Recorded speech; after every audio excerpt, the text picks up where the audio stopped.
Malayali from India കണ്ടിറങ്ങിയേക്കാണ് ഒരു Dijo John പടം.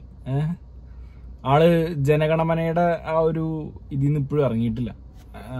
ഒരു സോഷ്യലി റെലവൻ്റ് ആയിട്ടുള്ള മൂവി എടുക്കണം എന്ന് ആഗ്രഹിച്ചിട്ട് കോമഡി കുത്തിക്കയറ്റണോ, അല്ലെങ്കിൽ അതിനകത്ത് കുറച്ച് സോഷ്യൽ റെലവൻസ്, കുറച്ച് ഉപദേശം കുത്തിക്കയറ്റി നിറയ്ക്കണം, അല്ലെങ്കിൽ അതിനകത്ത് കുറച്ച് മോറൽ സ്റ്റോറീസാണ് കുത്തി നിറയ്ക്കണം എന്ന് വിചാരിച്ച് കുറേ, അതായത് സാമൂഹ്യ പ്രതിബന്ധമുള്ള കുറേ ടോപ്പിക്സ് ഒറ്റയടിക്ക് കുറെ സെറ്റാക്കി അതിനകത്ത് പറഞ്ഞ പോലെ ഉണ്ട്. പാക്ക് ചെയ്ത് അടുത്തതിന്റെ മുകളിൽ ഇതിന്റെ മുകളിൽ ഇത് പറയണം എന്ന് പറഞ്ഞ് അങ്ങനെ എടുത്ത് വെച്ച ഒരു പടം. സ്റ്റോറി വൈസ് സ്റ്റോറി ഞാൻ പറഞ്ഞില്ലേ, ഒരു സോഷ്യൽ റെലവൻസ് ആണ് ഒരു പറയാൻ ഉദ്ദേശിച്ചേക്കണത്. അപ്പൊ പടത്തിന് ഒരു കോമഡി പേസ് ആയിരുന്നു പടം പോണെങ്കിൽ അത് അങ്ങനെ തന്നെ പോയിട്ട് അതിനകത്ത് പറഞ്ഞതിന് കുഴപ്പമില്ല.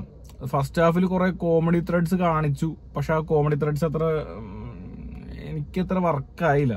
കോമഡി ആയിട്ട് എനിക്ക് തോന്നിയില്ല. ചില സാധനങ്ങളുണ്ട്, ചില ഫസ്റ്റ് ഹാഫ് ഫുൾ ഒരു നമ്മുടെ സന്ദേശം മൂവിയില്ലേ, പഴയ സന്ദേശം, അതിനകത്ത് പൊളിറ്റിക്സ് പറയണല്ലേ, അതുപോലത്തെ പൊളിറ്റിക്സാണ് പറയണത്. അതിനകത്ത് ലെഫ്റ്റ് റൈറ്റാ പറഞ്ഞിട്ടുണ്ടെങ്കിൽ ഇപ്പൊ പറയണത് ഇതിനകത്ത് പറയണത് വേറൊരു സൈഡാ പറയണത്, മതം ചേർത്തിട്ടുള്ള ഒരു പൊളിറ്റിക്സ് പറയണത്. മതത്തിനോട് ബേസ് ഇന്നത്തെ സമൂഹത്തിൽ നടക്കണ കാര്യം തന്നെയാണ്. അതിനെ കുറച്ചധികം എന്താ പറയാ, കളിയാക്കിക്കൊണ്ട്, അല്ലെ അതിനെ കുറച്ചധികം ഇതാക്കി പറഞ്ഞുകൊണ്ട് അതിനെ ഒന്ന് ഹ്രസ്വരൂപത്തില് പുള്ളി ഒരു ഇത് കൊടുക്കുന്നുണ്ട്. പക്ഷെ പടത്തിന്റെ കഥ അവിടെയൊന്നും അല്ല. കഥ പോണത് മനുഷ്യരെല്ലാം ഒന്നാണ്. അതിപ്പോ ഇന്ത്യ ആയാലും പാകിസ്ഥാനായാലും ഹിന്ദു ആയാലും മുസ്ലിം ആയാലും നമ്മൾ നോർമലി പറയണ എല്ലാ ഒരു ഇത് തന്നെയാണ് കഥയായിട്ട് വരുന്നത്. പക്ഷെ അത് കൊണ്ടുപോണ രീതിയാണ് ഞാൻ പറഞ്ഞത്. ഈ പറഞ്ഞ പോലെ കുറച്ച് ക്രിഞ്ച് അടിപ്പിക്കുന്ന ചില സാധനങ്ങളൊക്കെ ഉണ്ട്. നമുക്ക് ഓക്കെ, ഇത് നമുക്ക് റെലവെന്റ് ആണ്, സോഷ്യലി റെലവെന്റ് ആണെന്ന് അറിയാം, എന്നാലും അത് നമ്മളത് കാണാനല്ല ശരിക്കും പറഞ്ഞ സിനിമ എന്നുള്ള എന്റർടൈൻമെന്റ് ആണ്. അതായത് ഒരു സോഷ്യൽ എന്റർടൈൻമെന്റിലൂടെ വേണം ഒരു സോഷ്യലി റെസ്പോൺസിബിൾ ആയിട്ടുള്ള ഒരു ടോപ്പിക്ക് പറയാനായിട്ട്. ഒരു സോഷ്യൽ റെസ്പോൺസിബിൾ ടോപ്പിക്ക് പറയാനായിട്ട് എന്റർടൈൻമെന്റ് തിരഞ്ഞെടുക്കരുത്. മനസ്സിലായി? അയാൾക്ക് എന്തോ അയാളുടെ ലക്ഷ്യം ഒരു സോഷ്യൽ റെപ്രസെന്റ് ചെയ്തിട്ട് നല്ല കാര്യം പറയണമെന്നായിരുന്നു. അത് പുള്ളി പറഞ്ഞ പോലെ ഉണ്ട്. പക്ഷെ സിനിമയിലൂടെ വേണം അത് അറിയാത്ത രീതിയിൽ പറയണമായിരുന്നു. അപ്പോഴാണ് അതിനൊരു റെലവൻസ് വരിക, അല്ലെങ്കിൽ അതിനൊരു പവർ വരിക, ഇമ്പാക്ട് വരിക. പടത്തിന് പിന്നെയും ഒരു പോസിറ്റീവ് റെസ്പോൺസ് ഉള്ളതെന്ന് വെച്ചാല് നിവിൻ പോളിയുടെ ആ ഒരു ഈസിനെസ് ടു വർക്കില്ല, ഈസി ആയിട്ടുള്ള ഒരു അഭിനയിക്കാനുള്ള ഒരു കഴിവുണ്ട് പുള്ളിയുടെ. അതായത് കോമഡി ഒന്നും പുള്ളിക്ക് നിന്ന് അഭിനയിച്ച് വേർക്കേണ്ട ആവശ്യമില്ല. ജസ്റ്റ് നിന്ന് പുള്ളി ഡയലോഗ് പറഞ്ഞു കഴിഞ്ഞാൽ അത് കോമഡി ആയിട്ട് മാറുകയാണ്. അത് അത്രയും പോസിറ്റീവ് ആയിട്ടുള്ളൊരു സീക്വൻസ് ആയിട്ട് മാറുകയാണ്. പുള്ളി അത്രയും ടാലന്റഡ് ആയിട്ടുള്ള ഒരു ആക്ടറാണ്. ടാലന്റഡ് ആക്ടർ ഇത്രയും ടാലന്റ് ആയിട്ടുള്ളൊരു ഡയറക്ടറിന്റെ കയ്യിൽ കിട്ടിയപ്പോൾ ഞാനിത് കുറച്ച് ഡിജോയുടെ കുറച്ചും കൂടി വേറൊരു പേസാണ് എക്സ്പെക്ട് ചെയ്തത്. ട്രെയിലർ കൊടുത്തപ്പോൾ ഫസ്റ്റ് ട്രെയിലർ അങ്ങനെയായിരുന്നു. പക്ഷെ സെക്കൻഡ് ട്രെയിലർ ടീസർ വന്നപ്പോഴും വ്യത്യാസമുണ്ട്. നമ്മൾ കണ്ടതല്ല, ഡിജോ കുറച്ചും കൂടി സീരിയസ് ആയിട്ടൊരു ഇഷ്യൂ ആണ് പറയാൻ പോണെന്ന് നമുക്ക് മനസ്സിലാവുന്നുണ്ട്. എന്നിരുന്നാലും നമ്മൾ എക്സ്പെക്ട് ചെയ്തിരുന്നത്, എന്റെ എക്സ്പെക്ടേഷൻ കുറച്ചുകൂടി ഇതായിരുന്നു, ബെറ്റർ ആയിരുന്നു. കാരണം നിവിൻ പോളി കുറെ വർഷങ്ങൾക്ക് ശേഷം, എന്നാൽ ആ ലാസ്റ്റ് ഒരു പുള്ളി മറ്റേ പറയണല്ലേ, വർഷങ്ങൾക്ക് ശേഷത്തിൽ പറയുന്നുണ്ട് എന്റെ ലാസ്റ്റ് 7 പടങ്ങൾ നിങ്ങൾ കണ്ടിട്ടില്ലാന്ന് തോന്നുന്നു, നിങ്ങൾ കണ്ടിരുന്നെങ്കിൽ എന്നെ ഇങ്ങനെ വിലയിരുത്തില്ലാന്ന്.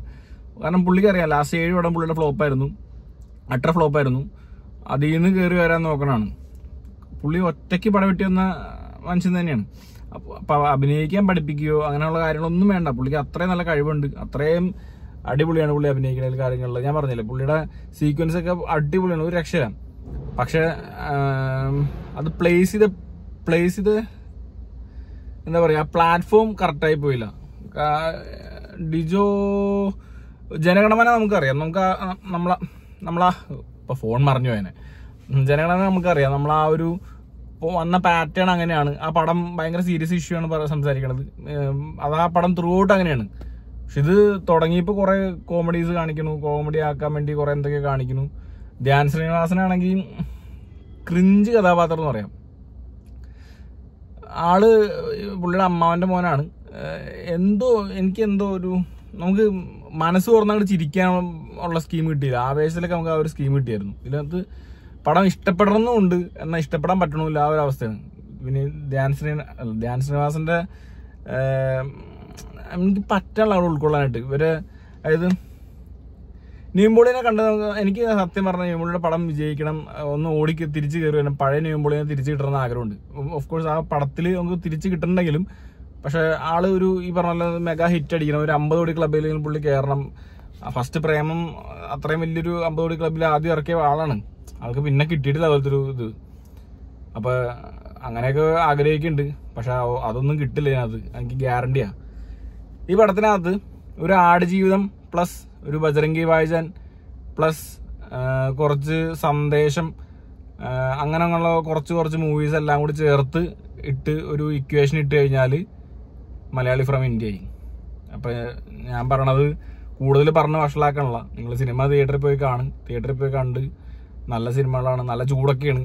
100 രൂപ അടുത്ത് പോയിരുന്ന് 2.5 മണിക്കൂർ AC ഇരുന്ന് പടം കണ്ടു കഴിഞ്ഞാൽ വെറുതെയായിരിക്കും എനിക്ക് തോന്നും.